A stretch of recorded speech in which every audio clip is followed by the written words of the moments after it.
My hope with this is that at least one person will see this and realize that they're not alone in having health challenges, especially when they're running.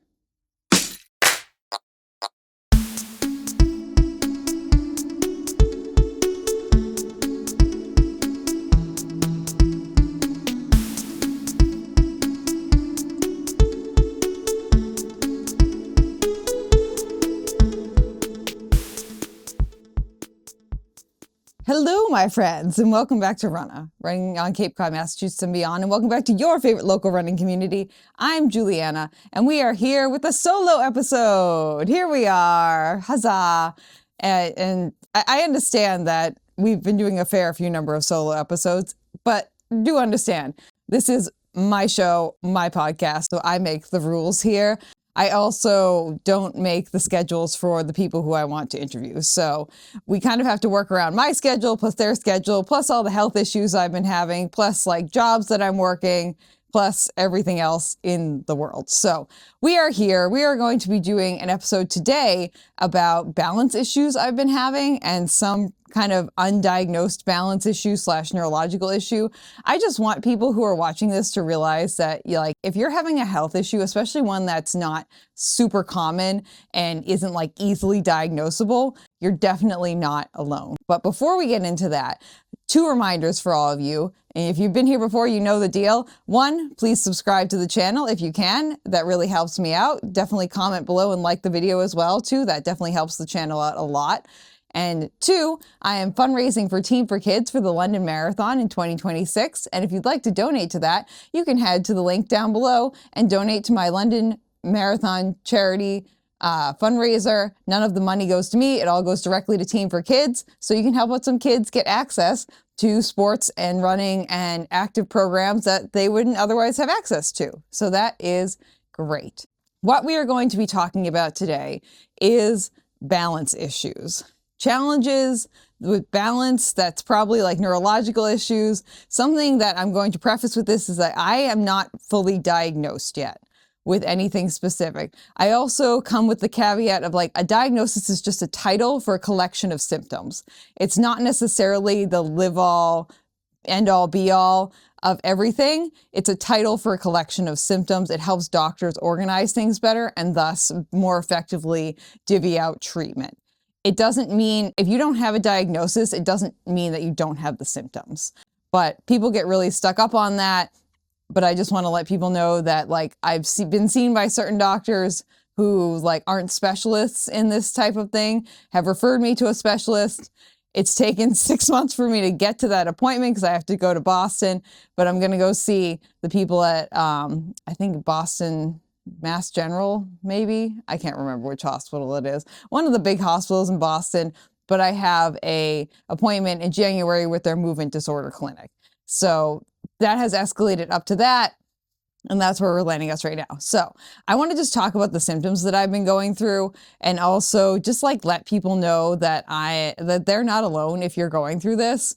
And things that I think that it possibly could be, could not be. And also just letting you know some mechanisms I've been using to help treat or at least cope with what's going on. Symptoms that I've been having. So since at least 2020, possibly, I've been having this weird kind of foot drop thing where when I'm running, I hit the front of my stride and my toe strikes the ground, right? And your foot goes up and then you bring it back forward. The time when it's in the air, my foot will hit the ground and it'll go back and it'll go, and I can feel it spazzing out and then it hits the ground again. That's been happening for probably about a month consistently once a year. And then it just goes away. And thinking about it in retrospect, a lot of it has to do with changing temperatures. I've noticed looking back on the last couple of years, thinking back as I'm reflecting about these symptoms, it's happened when it's gotten colder, which my body historically is not good with the cold, and definitely when I'm in a moment of stress. So those have been 2 consistent things, and also when I'm doing a lot of flat running. So running where I'm either on the treadmill or just really flat surfaces outside, like the bike path. So those have been pretty consistent things that I've been dealing with at least the last 5 or so years. What's been new this year and knew as of me getting that tattoo that kind of spiraled us into where we are now and just created the hellscape that has been since June for me. Is that my leg, when I am running, it is like flaring out. So it reaches the top of the stride and it just kind of like flares out. So we're getting to here and then we're going, whoa, whoa. So not the most productive thing in any capacity. So these are things that I've had a really hard time like working with, even doing a lot of physical therapy, doing like traditional strength training, working with acupuncture, working with trigger point release and massage therapists. Things have gotten better and things have definitely improved, and I'm definitely in less pain because this whole like the leg thing is causing some pain through the bottom of my like sit bone area. So that's definitely been interesting. And it's definitely been hard to like land properly when you have both of those things happening at the same time. So the coordination thing is not going well. I have a history of like not being the most coordinated human in the entire world anyway. So it's kind of like par for the course a little bit. But what I think it possibly is some kind of dystonia. And that just means that like I'm having unwarranted, I guess, not really sensical muscle contractions, or the contractions are just overcompensating. And so they're like happening and just kind of like going backwards. It's going whoop, too much. It's contracting too many muscles or too much. Same with the hip as well too. And also just probably something to do with my circulation issues. And we're not really exactly sure what it is, but it's possibly some kind of dystonia. And that would definitely be something that is hard to treat because generally speaking, the main treatments for dystonia are different medications, which I could definitely try. I'm trying to not add any more medications to my repertoire. As many of you have seen, I have a lot of medications in my repertoire already, and I don't really want any more. I'm good. But we have been, that they can treat it with that. And then there's also Botox injections. When the Botox injections freeze the muscle, which for an athlete or someone who's trying to do something athletic, it's not really a productive thing because it will freeze the muscle and then it kind of paralyzes the muscle and then you can't really use the muscle. It's like, okay, the muscle's either doing nothing or everything. There's not like a good in between zone. So that's kind of where we're at from like the medical diagnosis standpoint. Things that I have been doing to kind of mitigate things, because largely speaking, along with these like medication treatments, and they also do like deep brain stimulation too, which I'm not even going to get into because I don't really know much about it. And again, we have not like actually spoken to the healthcare professionals yet. I'm just trying to deal with the symptoms. So balance issues, muscles going kind of bananas, not really being able to put my feet where I want to put them, feeling like I'm kind of disconnected from my feet and my legs in a way. I've also realized that I've like largely mentally detached myself from my body over the last 6 months, which fair. It's been a hard time. So I've been trying to kind of use some like neuroregulation techniques to help out with like just reconnecting myself with my body, feeling more present in my body, bringing back more balance into my system.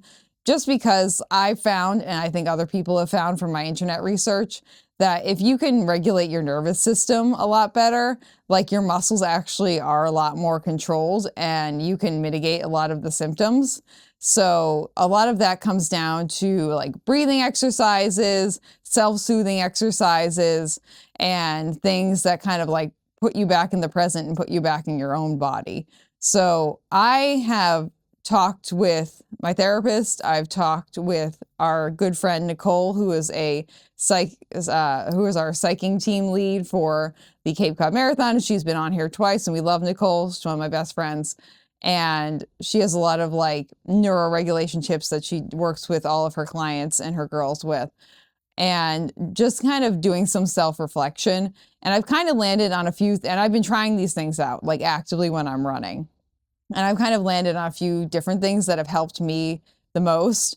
The biggest thing for me, and if anyone follows me on Strava, you'll know that I've been doing this, or you've seen me out in the wild, is that I have been singing. I realized that like singing is my main like self-soothing method and always has been. I'm someone who like I grew up doing show choir, church choir, select choir, jazz choir, show choir, all the school musicals, regular chorus, like state chorus, like any kind of chorus, I was doing it. Any kind of singing, I was part of it. If you leave me alone for longer than 5 minutes, I will at least start humming to myself. I constantly have a song playing in the back of my head. And like I sing when I run anyway, sometimes, but it's not all the time. But I realized that when I was doing that, it was easier for me to control my muscles. I think largely a part of it is the self-soothing. Nicole told me that like your big nerve that's right back there, your whatever the heck the name of that nerve is, your vocal cords are right on it. So if you can get your vocal cords like vibrating, it'll kind of like soothe that nerve, which I think is helping as well. Also, it helps with my breathing. I've also realized that when I'm nervous or when I get like kind of tense or when I get kind of like scared or just worried about something, I stop breathing. So singing helps me to breathe. Also, talking for me when I'm running has been something that I'll put in the same category because it forces me to breathe correctly, and it also is creating that vibration that I think is self-soothing in a big way. So for me, singing has been like the biggest thing, which is great because this doesn't come with any medication side effects. It's not a new medication. It's something that I can do like as much or as little as I want. And it's constantly available to me, which is absolutely fantastic. And we love that. Other things that I've been trying is I have gotten myself a new fidget spinner ring. I realized that I had a spinner ring before and it broke on me and I just didn't replace it because it was one of the Harry Potter ones and it was copper and it was just like kind of, it was nice, but it was also kind of just like not the highest quality, but it was cute. And I got that and then I just got rid of it after it broke and I never replaced it. And I remember when I had it before, I just found myself like flicking it like this, even when I wasn't thinking about it.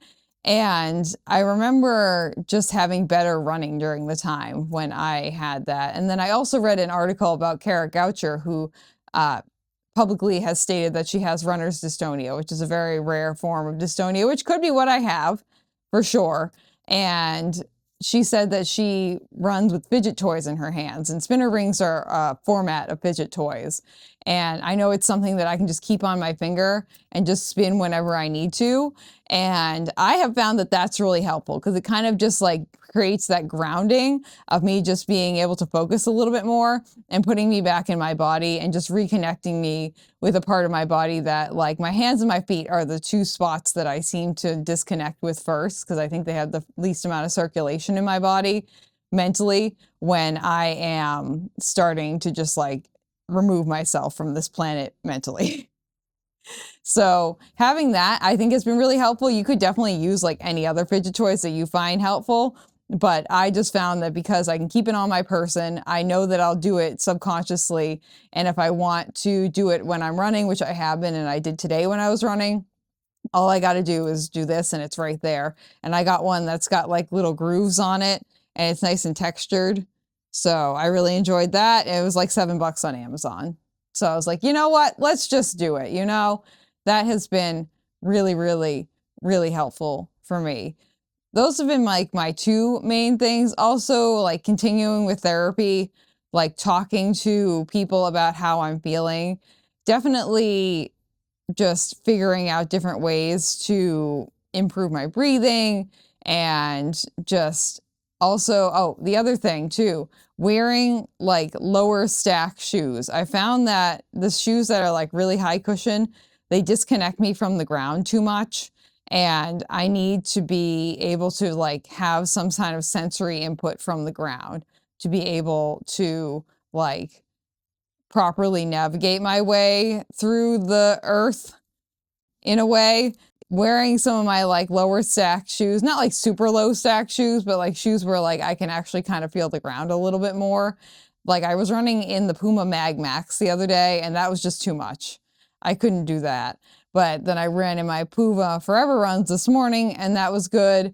And then yesterday I was in the Deviate, which has like the plate in it, but you can definitely like at least get some ground feedback in that one as well too. So doing that. And then also lastly, practicing like toe raises and toe exercises, because I also realized I've been falling backwards too much with not getting any sensory input from my feet. So we're working on our calf raises. We're working on all of our like toe exercises and things like that. Nicole and I went to see the Nutcracker last night, and I was like, wow, I got to do whatever exercise these ballerinas are doing, because like they have it down packed with toe strength.